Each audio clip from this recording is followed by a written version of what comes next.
अस्सलाम वालेकुम नाजरीन नाजरीन प्रोग्राम आबाद सिंध में मैं हूं आपका मेज़बान आसिफ थेबो। नाजरीन, आज का जो हमारा मौजू है वो है पाकिस्तान ग्रीन इनिशिएटिव प्रोजेक्ट क्या है, या उसको दूसरे अल्फाजों में हम ऐसा बोल सकते हैं कि पाकिस्तान ग्रीन इनिशिएटिव प्रोग्राम क्या है।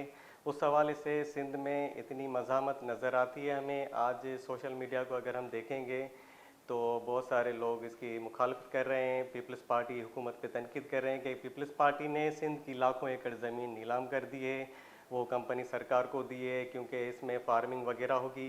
तो उस हवाले से सिंध में लोगों में एक गुस्से की कैफियत है, नाराज़गी की कैफियत है कि क्योंकि पीपल्स पार्टी ने वो काम कर दिखाया है जो जनरल परवेज़ मुशर्रफ की हुकूमत में भी नहीं हुआ और ना ही इमरान खान के दौरे हुकूमत में हुआ। लेकिन यही पीपल्स पार्टी है जिन्होंने लाखों एकड़ ज़मीन, चाहे सिंध का कोई भी अजला ले लें, आप जोही ले लें, थर पारकर ले लें, उमरकोट ले लें, शिकारपुर ले लें, लाड़काना ले लें, खैरपुर ले लें, मतलब सिंध के सारी जो सिंध की जो जाग्राफी है उसमें अगर देखेंगे तो उन्होंने लाखों एकड़ ज़मीन गिरवी कर दी है और वो एग्रीकल्चर फार्मिंग के हवाले से पाकिस्तान ग्रीन इनिशिएटिव प्रोग्राम में दे दी है। उस हवाले से हम बात करेंगे। हमारे साथ मौजूद है जर्नलिस्ट हैं, कराची की हैं, विंगस मंगी। जी विंगस मंगी साहब, अस्सलाम वालेकुम। जी वालेकुम सलाम। जी विंगस मंगी साहबा, ये अभी सोशल मीडिया पे इसी भी बात हो रही है पाकिस्तान ग्रीन इनिशिएटिव जो प्रोजेक्ट है, या दूसरे अल्फाजों में हम बोलें कि पाकिस्तान ग्रीन इनिशिएटिव जो प्रोग्राम है, उस हवाले से काफ़ी बहस छिड़ गई है सोशल मीडिया पे। और सिंध की लाखों एकड़ ज़मीन जो है पीपल्स पार्टी ने नीलाम कर दी है। अभी कुछ दिन पहले की बात है कि उमरकोट में तकरीबन 14,000 एकड़ ज़मीन जो है वो इस प्रोग्राम के तहत दी गई है, अलर्ट की गई है। इस सारी सूरत हाल को आप कैसे देखेंगी कि पीपल्स पार्टी गुज़श्ता 17 सालों से हुकूमत में है और ये काम जो है इमरान खान के दौरे हुकूमत में भी नहीं हो पाया, और ना ही 2002 में जब मुशर्रफ का टाइम था उस वक्त भी ये इनिशिएटिव लिया गया था, लेकिन सारा काम जो है इसको आगे लेकर आई है, पीपल्स पार्टी लेकर आई है। उस हवाले से आप क्या बात करेंगी?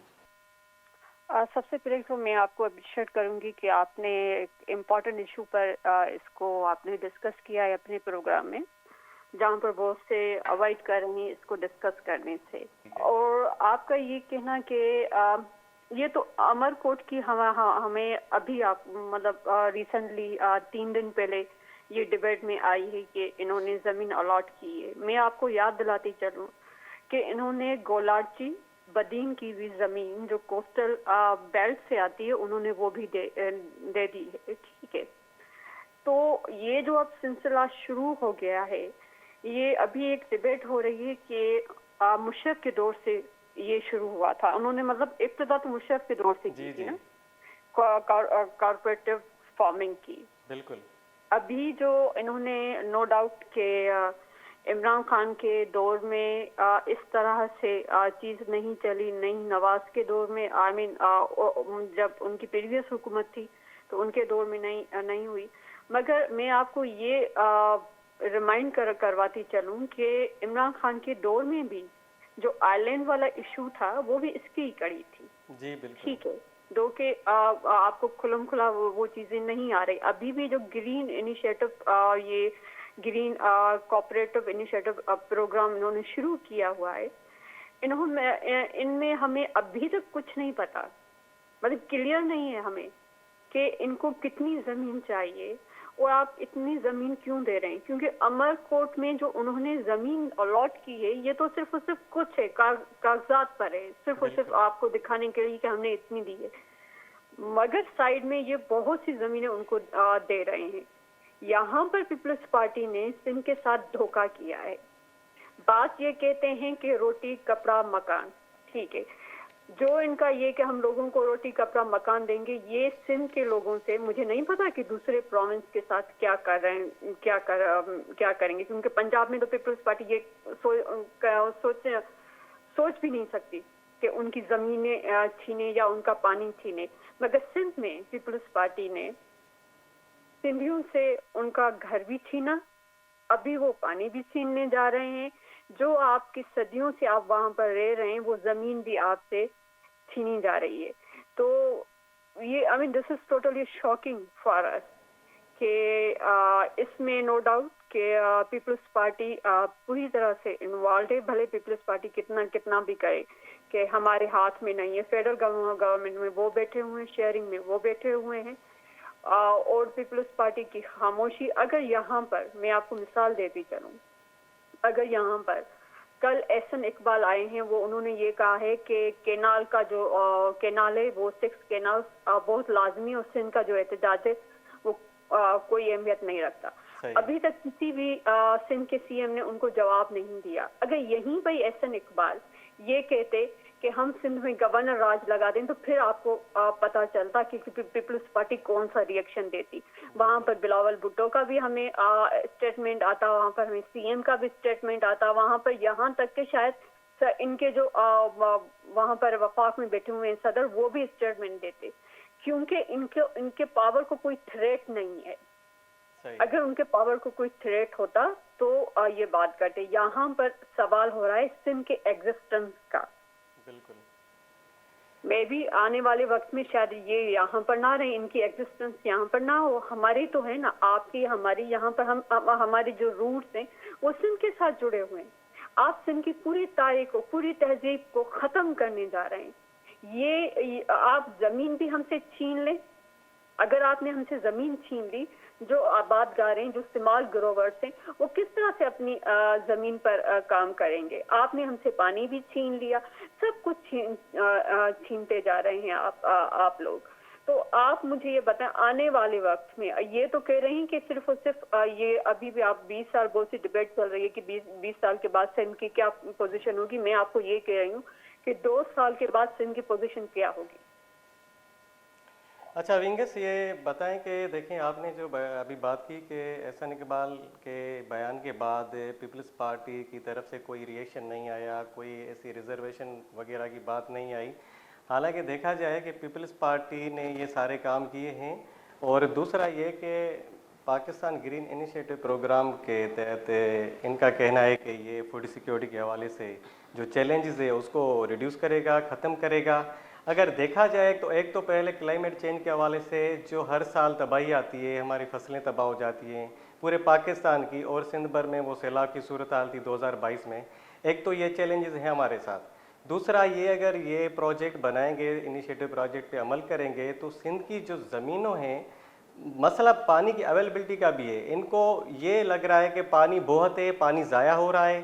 तो आप क्या सोच रही हैं कि पानी की अवेलेबिलिटी का कितना इशू है इस मसले को लेके?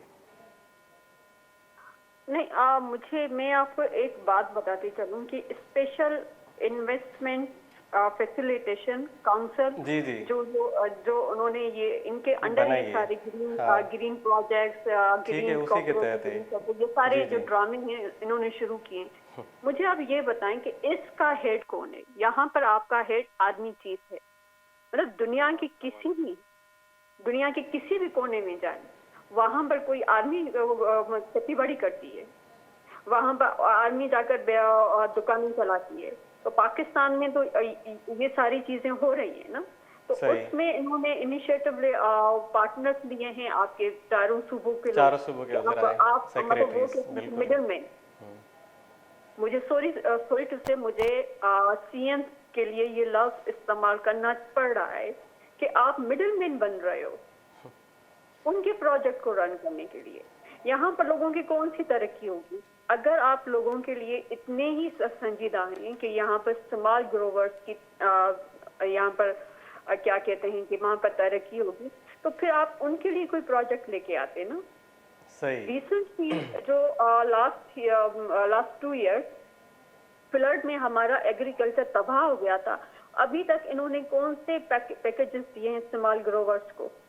वो अभी भी रो रहे हैं। लास्ट ईयर आपकी कंटिन्यूस बारिशें पड़ी थी, उनमें उनका फसल तबाह हो गया। कौन से इन्होंने मुझे बताएं कि इन्होंने वो दिया हो, पैकेजेस दिए हो? तो आप जो पैकेजेस देते हैं फॉर द पीपल, ठीक है, यहाँ पर जो पैकेजेस दिए जा रहे, मतलब लैंड दी जा रही है, वो for the army related project है। तो वहां पर तो आप ये नहीं कह सकते कि यहाँ पर आप मतलब लोगों के लिए भलाई के लिए काम कर रहे हैं। वहां पर लोगों की कोई भी भलाई नहीं हो रही है। ठीक। और इसमें ये कहना कि पानी है जो वकूल उनके कि ये ऐसा का यही कहना ना कि हमारे पास पानी अवेलेबल है, जी जी। इसलिए हम 6 कैनाल्स बना रहे हैं। सही। अगर आपके पास पानी है तो आपने डेल्टा पर पानी क्यों नहीं छोड़ा है अभी तक? हम्म। अगर आपके पास पानी है तो आप सिंध को जो रिक्वायर्ड पानी था हमारे वो नहीं फसलों दे के रहे। लिए, सही। आपने वो हमें पानी क्यों नहीं दिया? बिल्कुल। बलूचिस्तान को आपने पानी क्यों नहीं दिया? अगर आपके पास इतना पानी पड़ा हुआ था, यकीनन पंजाब के पास बहुत पानी है, इसमें कोई शक नहीं, क्योंकि वो 3 प्रोविंस का अपना शेयर, सिंध का शेयर बहुत ज्यादा ले रहा है, तो शायद उनको नजर आ रहा हो कि हमारे पास पानी बहुत है। उनके पास पानी है, मगर सिंध के पास पानी नहीं है। अगर सिंध के पास पानी होता तो हमारे दरिया सूखे हुए नहीं होते, तो हमारे लोग यहाँ पर फसल जरूर करते। तो अभी तक हमारी कोई भी इतना यहाँ पर जो क्रॉप है हमारा वो हार्वेस्ट नहीं हो सका, because we are lacking in the water. तो आपने तो पानी नहीं दिया।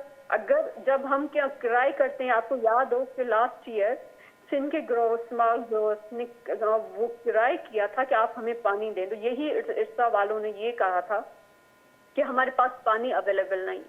तो अभी आप 6 कैनाल्स के लिए पानी कहाँ से लेकर आ रहे हैं? 6 कैनाल तो दूर की बात है। यहाँ पर जब आप जहाँ जहाँ पर ये जमीनें ले रहे हैं, ठीक है, गोलाची में जमीनें ले रहे हैं, खैरपुर में जमीन ले रहे हैं, थरपाकर में जमीन ले रहे हैं, ठट्ठा में जमीन ले रहे हैं, दादू में ले रहे हैं, बदीन में ले रहे हैं, तो ये तो सिर्फ और सिर्फ हमारे कुछ है ना कि ये इन्होंने सिर्फ और सिर्फ दिखाने के लिए कि इन्होंने नाम दिए। तो वहां पर ये जो अपनी जमीनें इतनी बड़ी बड़ी इतनी जमीन ले रहे हैं, तो वहां का जो स्मॉल ग्रोवर्स है, इमेजिन करें क्या उनके पास पानी होगा अपनी फसलों के लिए?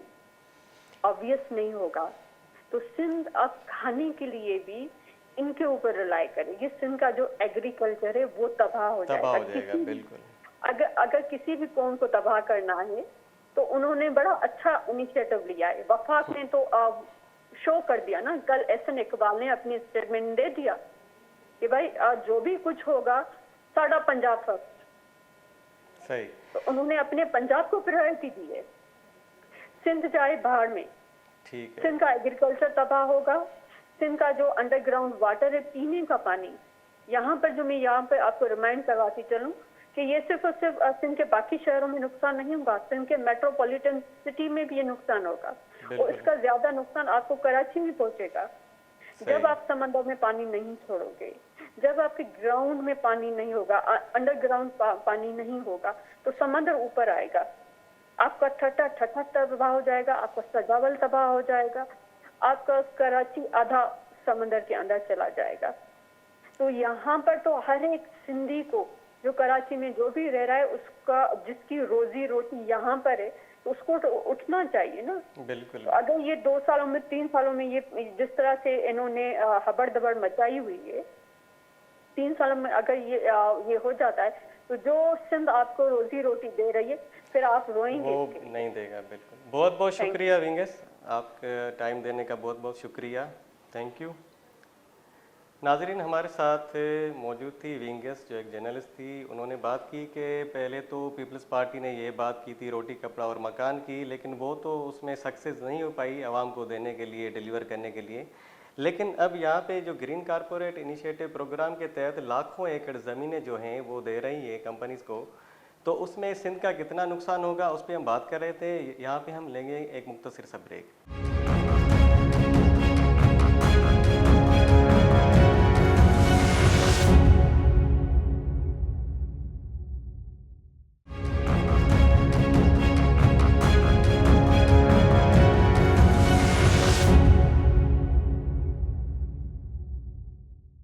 वेलकम बैक नाजरीन, प्रोग्राम में दोबारा शामिल होने के लिए शुक्रिया। नाजरीन, हम बात कर रहे थे पाकिस्तान ग्रीन इनिशिएटिव प्रोग्राम क्या है, सिंध के लोगों को क्या तहफ़्फ़ुज़ात हैं, और ये जो लाखों एकड़ ज़मीन पीपल्स पार्टी दे रही है कंपनी सरकार को, उससे सिंध को क्या नुकसानात होंगे। और अभी रिसेंटली जो डेवलपमेंट हुई है उमरकोट में, तकरीबन 14,500 एकड़ ज़मीन जो है वो दी गई है पाकिस्तान इनिशिएटिव प्रोग्राम के तहत। और मज़ीद लाखों एकड़ ज़मीन देने के लिए तैयारियां हो रही है। उसके हवाले से हम बात करेंगे। हमारे साथ मौजूद है सीनियर सहाफ़ी नेमत खोड़ो साहब। अस्सलाम वालेकुम। वालेकुम सलाम भाईजान, थैंक यू।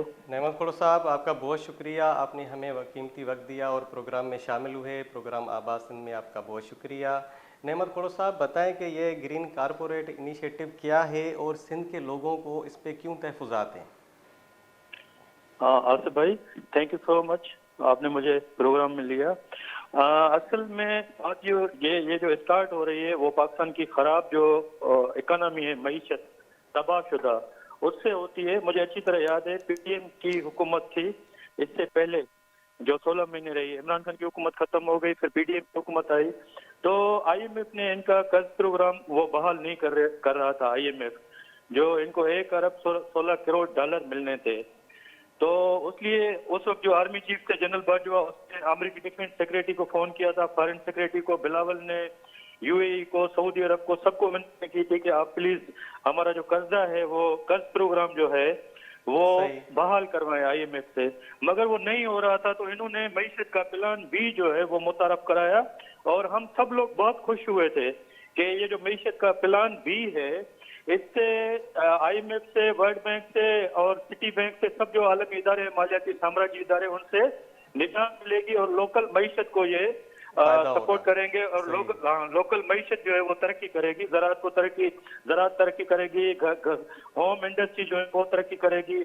मगर हुआ ये कि उससे जो ये मईशत का प्लान बी था जो आईएमएफ को प्रेशराइज करने के लिए, उससे निकल आया स्पेशल इन्वेस्टमेंट फैसिलिटेशन काउंसिल। जी जी, एक बहुत ही बड़ा ताकतवर इदारा, बिल्कुल जो बिल्कुल। मैं समझता हूँ कि वज़ीर आज़म हाउस से भी ताकतवर है, ऐवान सदर से भी ताकतवर है, और पार्लियामेंट से भी शायद ताकतवर है। उसमें सब बैठे हैं, आर्मी चीफ बैठा हुआ है, सदर बैठे हुए हैं, वज़ीर आज़म बैठे हुए हैं, सही। चारों जो वज़रा बैठे वज़ीर आला हुए है हैं, वो बैठे हुए हैं। सेक्रेटरीज, बिल्कुल हाँ। हाँ, तो उससे स्पेशल इन्वेस्टमेंट फैसिलिटेशन काउंसिल निकला, फिर उससे जो है जीपीआई ग्रीन पाकिस्तान इनिशिएटिव वो निकला, फिर उससे जो है वो कहते हैं ना कि डब्बे से डब्बी निकलती गई और ठेले एक से पंडोरा बिल्ली बॉक्स आकर खुला। बाहर। बिल्कुल सही सही। हाँ, ठेले से बिल्ली आकर बाहर आ गई। तो जीपीआई से फिर ये निकले स्ट्रेटेजिक कैनाल, जिसको मैं कहता हूँ जर्नल कैनाल, सही। जिसमें चुलिस्तान कैनाल, ग्रेटर थल कैनाल, चश्मा राइट बैंक कैनाल, कच्ची कैनाल, रेणी कैनाल, और जो दूसरा ये कह रहे हैं कि थर कैनाल में निकाल के देंगे, हमें ऑफ दे रहे हैं। ये इनको नाम दिया है स्ट्रेटेजिक कैनाल का, और इनमें 3 कैनाल बने हुए हैं। ये इस तरह होंगे कि आपको सिंध में कहीं पे भी पानी नहीं होगा, शायद पाकिस्तान में भी नहीं हो, मगर इनमें पानी देना है, क्योंकि ये जहाँ कैनाल हैं, ये वहाँ जमीनें जो हैं वो जर्नलों की और बड़ी कंपनियां जो बाहर की होंगी, सऊदी की, यूएई की या चाइना की या कहीं की अरब भी, अमारात की, सही सही। हाँ, उनको पानी मिलेगा। ठीक। अभी ये जो आप जमीनों का मसला कह रहे हैं, ये भी इसी का हिस्सा है, स्पेशल इन्वेस्टमेंट फैसिलिटेशन काउंसिल।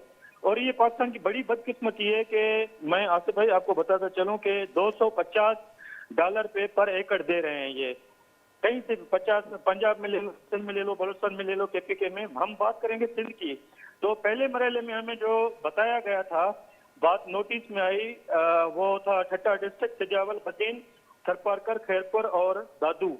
ये डिस्ट्रिक्ट के 52,000 एकड़, जो 52,000 एकड़ जो है वो इन्होंने कहा कि हम दे रहे हैं।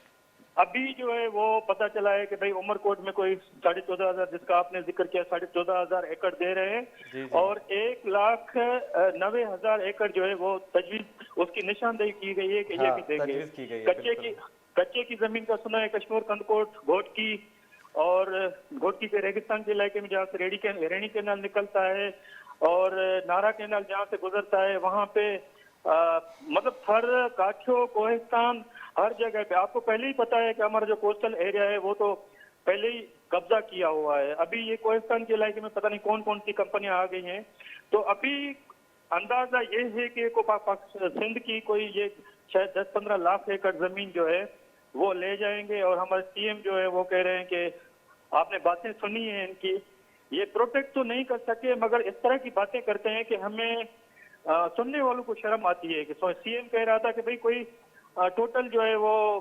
52,000 एकड़ जो है जमीन दे रहे हैं, और वो वहां दे रहे हैं मतलब वो आबाद नहीं है और कोई नहीं है, और उनका पानी जो है वो खुद अरेंज करेंगे। खुद कहाँ से अरेंज करेंगे? ये जो कारपोरेट फार्मिंग होगी ये खुद कहाँ से अरेंज करेंगे? पानी तो सिंधु दरिया से आना है, और कहाँ से आना है? बिल्कुल बिल्कुल। तो इस तरह का है कि ये मईशत का प्लान बी था जो हमारे गले में पड़ गया, और सिंध हमारे हाथों से निकल रही है। दरिया पे कातलाना हमला हुआ है, न सिर्फ जमीनें छीनी जा रही हैं, और दरिया भी हमसे ये स्ट्रेटेजिक कैनाल के, आपको पता है कि हम बार बार ये बात करते रहते हैं कि, और सिंध के सब लोग जो जानते हैं इस बात को, और पाकिस्तान की सब अथॉरिटीज वो भी जानती हैं कि कोटी डाउन स्ट्रीम में पानी का जाना ये जाया होना नहीं है। पानी समंदर में जाना जरूरी है, मगर वो जाता ही नहीं। पानी तो अवेलेबल अभी भी नहीं जाता समंदर में, तो पूरा डेल्टा तबाह हो गया है और इतनी बड़ी बर्बादी हो गई है। पता नहीं ये दरिया को सक्खर पे खत्म करना चाहते हैं या गुड्डू पे खत्म करना चाहते हैं। तो ये है GPI जो मैंने एक्सप्लेन किया कि मईशत का प्लान भी था। हमने ख्वाब देखा था कि अभी लोकल मईशत जो है वो तरक्की करेगी, हम सब तरक्की करेंगे, हारी किसान मजदूर सब तरक्की करेगा, और पाकिस्तान जो है आलमी साम्राज्य मालियाती इदारे जो है उनसे निजात पाएगा। मगर हुआ ये कि फंदा हमारे गले में पड़ गया है।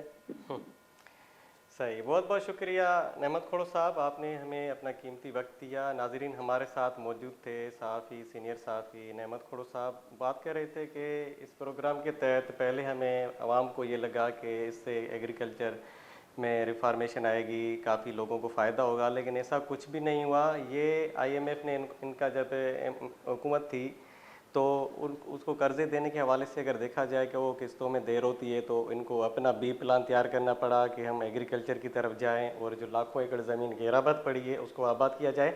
लेकिन मसला यहाँ पे ये नहीं है कि लाखों एकड़ ज़मीन को आबाद करने पे कोई एतराज़ कर रहा है, लेकिन वो ज़मीनें सिंध की हैं और सिंध की प्रॉपर्टी है। वो जो लाखों एकड़ ज़मीन पीपल्स पार्टी दे रही है, नीलाम कर रही है, तो उस हवाले से बहस हो रही थी। यहाँ पर हम लेते हैं मुख्तसर सा ब्रेक।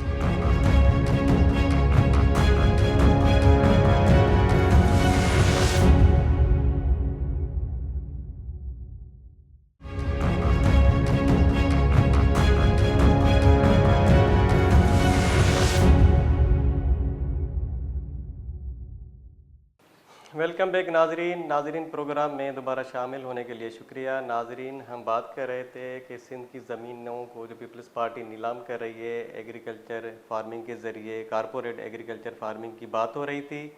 ब्रेक से पहले हमारे साथ मौजूद थे सीनियर सहाफ़ी नेमत खोड़ो। उनका कहना था कि ये प्रोग्राम जो है सिंध के लिए तबाहकुन साबित होगा, सिंध की मईशत, सिंध की ज़राए तबाह हो जाएगी, लाखों एकड़ ज़मीन जो है कंपनी को दी जाएगी, मुख्तलिफ़ कंपनियां जो बाहर की हैं उनको भी दी जाएगी ये ज़मीन, लाखों एकड़ ज़मीन पे वो उस ज़मीन को आबाद करेंगे, लेकिन सिंध गैर आबाद हो जाएगी। अभी हमारे साथ मौजूद है सीनियर कॉमपर्स रहनुमा नवाज़ खान ज़हूर। अस्सलाम वालेकुम सर।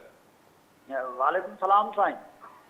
सर प्रोग्राम में शामिल होने के लिए आपका बहुत शुक्रिया। सर बात ये हो रही है कि ये जो कारपोरेट फार्मिंग की बात हो रही है, पाकिस्तान ग्रीन इनिशिएटिव प्रोग्राम या प्रोजेक्ट की बात हो रही है, उसमें सिंध को क्या नुकसान आते हैं और सिंध के लोगों को क्या तहफ़्फ़ुज़ात हैं कि पीपल्स पार्टी ये जो लाखों एकड़ ज़मीन है कंपनी को दे रही है, कंपनी सरकार को या जो बाहर की कंपनी है उनको दे रही है, तो इससे सिंध को क्या नुकसानात होंगे और सिंध की जो एग्रीकल्चर है, एग्रीकल्चर कितना मुतासर होगा?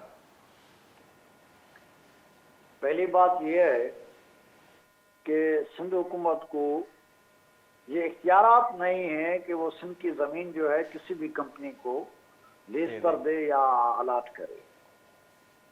सिंध एक तारीखी वतन है, सही, और उसकी जो ज़मीनें हैं वो सिंधी कौम की मिल्कियत हैं, सिंधी अवाम की मिल्कियत हैं, सिंधी हारी की मिल्कियत है।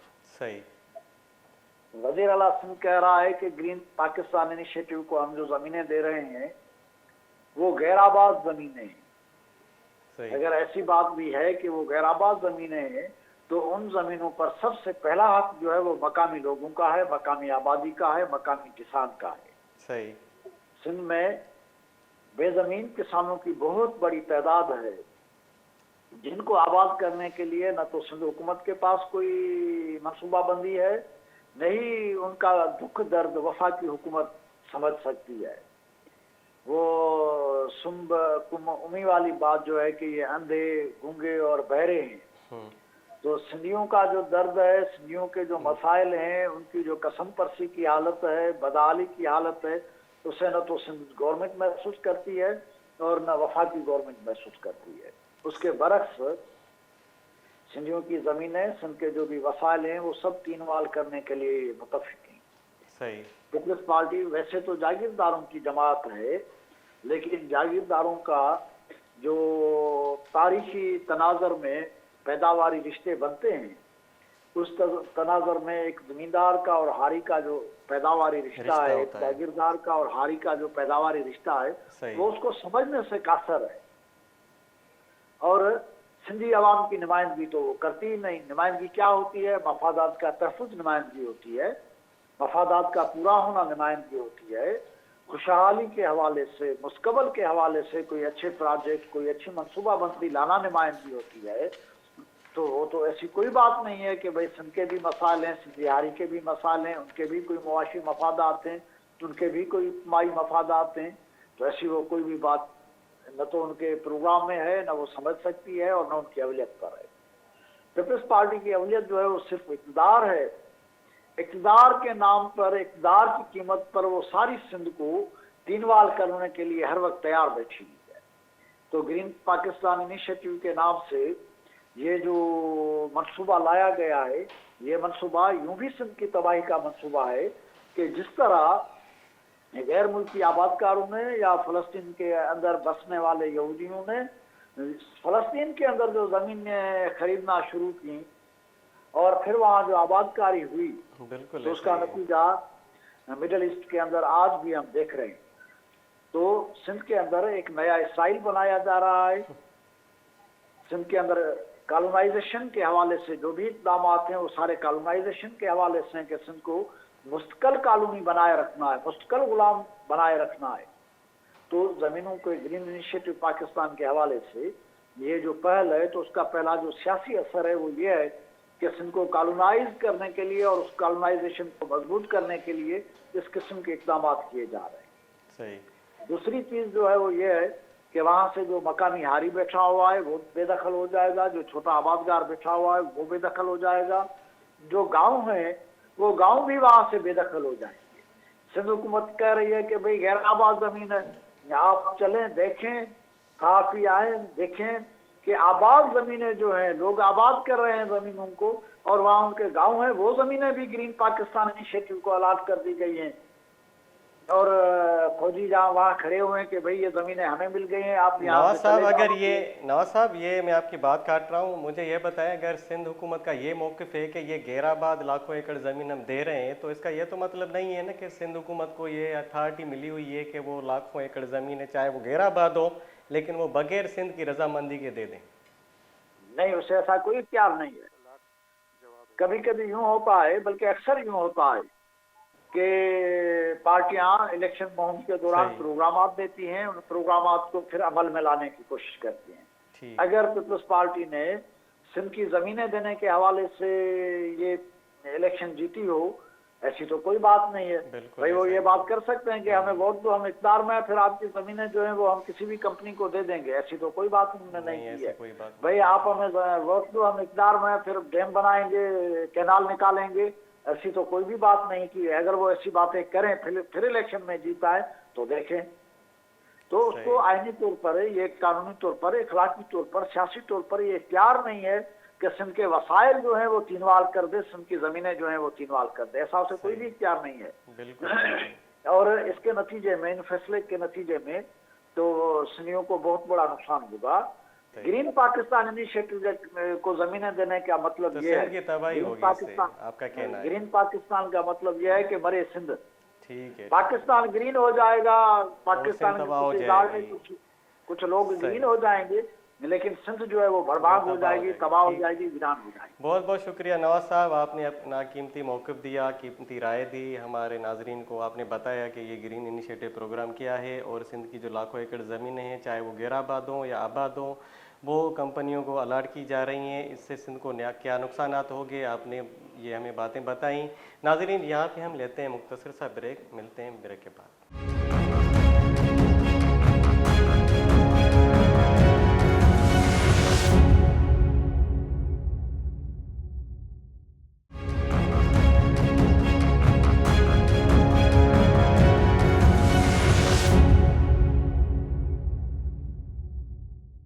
वेलकम बैक नाजरीन प्रोग्राम में दोबारा शामिल होने के लिए शुक्रिया। नाजरीन, हम बात कर रहे थे पाकिस्तान ग्रीन इनिशिएटिव प्रोजेक्ट के बारे में कि वो क्या है और सिंध के लोगों को क्या तहफ़्फ़ुज़ात हैं। सिंध की लाखों एकड़ ज़मीन जो है कंपनीज़ को दी जा रही है और सिंध के लोगों को और सिंध के आबादगारों को या किसानों को ज़मीन से महरूम किया जा रहा है, चाहे वो आबा ज़मीन हो या गैराबा ज़मीन हो। लेकिन पीपल्स पार्टी को ये कोई अख्तियार नहीं है। सिंध के लोगों ने वोट का मैंडेट इसीलिए नहीं दिया था कि वो सिंध की लाखों एकड़ ज़मीन जो है वो कंपनी को दे दें ग्रीन इनिशिएटिव प्रोजेक्ट के नाम पे। सिंध का मुआशी जो कत्लेआम होगा उसके बारे में हम जानेंगे। हमारे साथ तज्ज़ा निगार और सिविल सोसाइटी के मेंबर नसीर मेमन साहब मौजूद हैं। अस्सलाम वालेकुम नसीर साहब। जी वालेकुम सलाम। नसीर साहब, यहाँ पे बात हो रही है और आपका जो आर्टिकल भी हमारे सामने पड़ा हुआ है, हमने उसका भी हिस्टोरिकल बैकग्राउंड सारी चीज़ें पढ़ी हैं। तो ग्रीन कारपोरेटिव इनिशिएटिव क्या है और उसके बारे में सिंध के लोगों को बताएं कि सिंध को क्यों तहफ़्फ़ुज़ात है ग्रीन इनिशिएटिव प्रोग्राम के तहत। और पीपल्स पार्टी ने ये जो लाखों एकड़ ज़मीन अलाट की है उसके हिस्टोरिकल बैकग्राउंड में जाएंगे। आपने लिखा है कि 2002 में जनरल परवेज़ मुशर्रफ ने ये प्रोग्राम का इनिशिएटिव लिया था। उसके बाद नवाज़ लीग हुकूमत आई। उसके बाद ये जो सारा जो आया ज़िम्मेदारी सारी आई पीपल्स पार्टी पे और गुज़श्ता 16 सालों से पीपल्स पार्टी हुक्मरानी कर रही है। लेकिन सिंध के लोगों के साथ जो वेसागाती हो रही है, उनकी लाखों एकड़ ज़मीन कंपनी को दी जा रही है, इसके बारे में आप इस सूरत हाल को क्या डिफ़ाइन करेंगे? जी बहुत शुक्रिया। ये ग्रीन कारपेट इनिशिएटिव एक्चुअली जो SIFC है उसका एक काइंड ऑफ जैली इनिशिएटिव है। सही। मुख्तलिफ उन्होंने कंपनीज रजिस्टर की हैं जिसमें ग्रीन टूरिज्म भी है, ग्रीन कारपेट इनिशिएटिव भी है जिसका फोकस एग्रीकल्चर है, IT सेक्टर भी है, मिनरल्स भी है। इस पे वैसे तो देखें बिजनेसेस पाकिस्तान में हो, इकोनॉमी ग्रो करे, इन्वेस्टमेंट आए, इस चीज़ पे तो मेरा नहीं ख्याल कि हम में से किसी को कोई एतराज़ होगा। ताहम जो मसला इस वक्त खड़ा हुआ है जिस पे सिंध में सिविल सोसाइटी, ग्रोअर्स और पॉलिटिकल पार्टीज में अनरेस्ट है, वो है कि ग्रीन कारपेट इनिशिएटिव को बहुत वसी पैमाने पे रकबे पे ज़मीन जो है सिंध की वो कारपेट एग्रीकल्चर के लिए दी जा रही है। मेरा ख्याल इस पे सिंध में कंसर्न है कि एक तो पानी नहीं है, आप इजाफी ज़मीन को आबाद करेंगे तो जाहिर है जो मौजूदा पानी है जो वैसे ही कम है, तो क्या उसमें से खदशा है तो वो पानी डाइवर्ट किया जाएगा। और दूसरा ये कि ये ज़मीनें फिर किस टर्म्स पे लोगों की ज़मीनें पे दी जा रही हैं। सही। तो ये काफ़ी उसमें मुबहम चीज़ें, इस वजह से सिंध में काफ़ी खदशे हैं। अच्छा, तो ये कारपोरेटिव फार्मिंग के ज़रिए सिंध की ज़मीन और वसाइल पर मुस्तकिल कब्ज़े की साजिश हो रही है। क्या आप इस एंगल को कैसे देख रहे हैं कि सिंध के लोगों को एतराज़ात तो बहुत हैं कि ये सिंध का मुआशी कत्लेआम है और सोशल मीडिया पे आप देख रहे हैं हर कोई इसी पे बात कर रहा है ग्रीन कारपोरेटिव फार्मिंग इनिशिएटिव के हवाले से। तो इसको सिंध पीपल्स पार्टी को ये अख्तियारात किसने दिए हैं? सिंध के लोगों ने तो ये अख्तियारात नहीं दिए। या तो ये कल एहसन इकबाल का जो बयान था कि पंजाब जाने हम जाने, सिंध का इसमें कोई वास्ता नहीं है, तो किसी ने भी पीपल्स पार्टी के रहनुमा ने या पीपल्स पार्टी की क़यादत ने कोई भी रिएक्शन नहीं दिया। देखिए, हुकूमतों को एक महदूद मैंडेट होता है। हुकूमतों को इलेक्ट करने का मतलब ये नहीं होता कि वो लामहदूद मैंडेट लेके आए। हुकूमतों का मैंडेट होता है उस मंशूर के ऊपर जो वो इलेक्शन में ले आती हैं, एसेंशियली वोटिंग उसके लिए, टेक्निकली स्पीकिंग। अब उसमें कहीं नहीं लिखा था कि हम सिंध की इतने लाख एकड़ जमीन प्राइवेट कंपनीज को देंगे जो उसमें कारपेट फार्मिंग करेंगी और इन्वेस्टमेंट करेंगी। तो ये तो आपने लोगों के साथ कमिट नहीं किया था, ये तो आपने लोगों को नहीं बताया था, लिहाजा मैंडेट उसका नहीं है। दूसरी बात ये कि ये मैं फिर कहता हूँ कि जो वसी रकबे पे लाखों एकड़ की बात हो रही है, सैकड़ों या हजारों की नहीं हो रही। तो ये जमीन लोगों की मिल्कियतें होती हैं, सूबा लोगों की मिल्कियत होता है, हुकूमत सिर्फ गार्जियन या कस्टोडियन होती है। लिहाजा पीपल्स पार्टी का ये जो रवैया है, और इससे पहले भी निगरान हुकूमत के दौर में भी बड़े पैमाने पे जमीनें दी गई उसी कंपनी को, अब वो तसलसल हो रहा है। तो इस पे सिंध के लोगों का ये सवाल ऐसे ही है जैसे आपने कहा कि क्या लोगों ने आपको ये हक भी दिया है हुक्मरानी के साथ कि आप उनके हजारों बरस पुरानी जो तहजीबी विरसे में, ये जमीन तो एक जियोलॉजिकल प्रोसेस से बनती है, किसी एग्जीक्यूटिव ऑर्डर से तो नहीं बनती। आप आज किसी को दे देंगे, फिर आपको पता है कि इस मुल्क में दी हुई असासे वापस नहीं होते। ये एक बड़ा खदशा है सिंध के। सही। तो अब इसमें सिंध के हवाले से अगर देखें तो वो एजिटेशन आप देख रहे हैं कि सिंध में वो मतलब एक एहतजाज होना चाहिए, सिंध के लोगों को इस हवाले से बाहर निकलना चाहिए। हम देख रहे हैं अक्सर एहतजाज होते हैं, लेकिन जितनी पीक जो हाइप क्रिएट की जाती है सोशल मीडिया पे, उसको देखते हैं, और सोसाइटी में हम पॉलिटिकल जो देखते हैं मतलब प्रेशर वो इतना नहीं होता। क्या लोग सिर्फ सोशल मीडिया पे इस चीज़ को इसकी तरदीद कर रहे हैं? क्या सियासी पार्टियां इसमें कितनी मतलब गर्मजोशी का मुजाहरा कर रही हैं? मतलब पॉलिटिकल कल्चर हमारा किस तरफ जा रहा है? क्या इस चीज़ को रोक पाएगा ये जो सारी ज़मीनों का मामला हो रहा है, फिर केनाल बन रहे हैं, फिर ये लाखों एकड़ ज़मीनें दी जा रही है, इस चीज़ को हम कैसे रोक सकते हैं? उसके लिए क्या आप तजवीज़ें देंगे? देखिए, ये तो पॉलिटिकल प्रोसेस है, और सिंध में जो पॉलिटिकल मूवमेंट्स हैं उनकी एक हिस्ट्री है कि वो पीसफुल डेमोक्रेटिक प्रोसेस के थ्रू मूवमेंट्स चलती हैं सिंध में। ज़्यादा हमने माजी में भी देखा है, तालाबाग डैम का इशू हो, फाइनेंस अवार्ड का हो, जो लोकल गवर्नमेंट्स का जो सरिस्ता बनाया गया था सिंध में वो इशू, या दूसरे सिंध के 2 आइलैंड्स को सेल करने का इशू था। जी तो जी। ये इसमें एक पॉलिटिकल मूवमेंट्स की अपनी एक मिजाज है, अपनी एक हिस्ट्री है। तो इस लिहाज से मेरा ख्याल है कि पॉलिटिकल मूवमेंट्स इस पे हैं, लोग उस पे सड़कों पे भी आते हैं, दायरे पीसफुली आते हैं, जलसे करते हैं। कल भी या आज भी कोई एक बहुत बड़ी रैली सिंध में निकल रही है। इस तरह से मीडिया, सिंधी मीडिया इसको बहुत हाईलाइट कर रहा है, सिविल सोसाइटी। तो ये प्रोसेस तो चल रहा है। अब ये स्ट्रगल्स इस तरह से, क्योंकि नॉन वायलेंट स्ट्रगल्स हैं, तो वो ऐसा नहीं होता कि कल से उस पर हेडलाइनें बने, 6 दिन में कोई फैसला आ जाए। ये एक प्रोसेस है एंगेजमेंट का, वॉइस रेज करने का, पॉलिटिकल मूवमेंट का, जो अपने तरीके से चल रहा है और आगे भी जारी रहेगा। ठीक है, बहुत बहुत शुक्रिया नसीर साहब, आपने हमें कीमती वक्त दिया और काफ़ी हमें इंफॉर्मेटिव बातें बताई इसके हवाले से, टॉपिक के हवाले से।